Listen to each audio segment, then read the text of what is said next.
In 2007, Public Auditor Doris Flores Brooks stated that tax credit programs increase the overall deficit of the government of Guam because cash is diverted to special interest programs, leaving existing programs high and dry. In 2006, $23.6 million in tax credits were authorized by public law. Tax credit incentives was the subject of debate before the primary election. We need to revisit the qualifying certificate programs and who qualifies. One special interest pet project criticized is the Guam Futsal Association Stadium.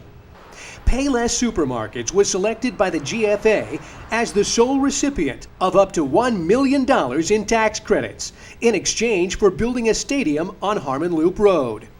This project has been criticized by the auditor.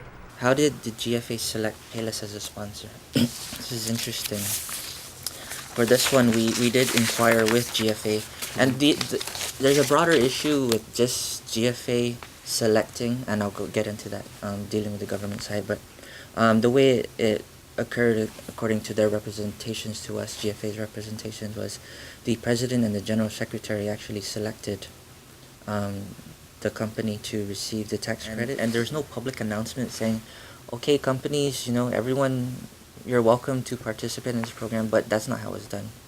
But if they, it just invites favoritism, and just the appearance of the favoritism that's being given to one specific company, it really, it places a cloud over the entire success of the program. The public opinion is the cloud. Yes. Yeah, because if one company is getting it all, wow, what about other companies? What about Costules or Kmart or other companies that pay gross receipts taxes? In less than 6 months, Guam's largest supermarket chain received $398,663 in tax credits that were authorized by then GITA Administrator Andy Giordano, who then resigned from GITA and started working at Calvo Enterprises, where he remains today. Ultimately, the public auditor recommended revoking the Payless tax incentive. They pay no GRT. Wholesalers no longer pay or don't pay GRT. And yet, have we seen those savings passed on to the consumer? If they're not being passed on, then why are we giving a tax break? Let's think about the consequences of actions that are taken. Let's say that we revisit the qualifying certificates. Ladies and gentlemen, the taxes and incentives that we put in place sometimes help us, sometimes hurt. But at the end of the day, it comes down to whose lives are you affecting? What about people who have been waiting, many years for their tax refunds, and what about the hospital, and what about our public safety, So it does take priority, because they jump to the head of the line when they.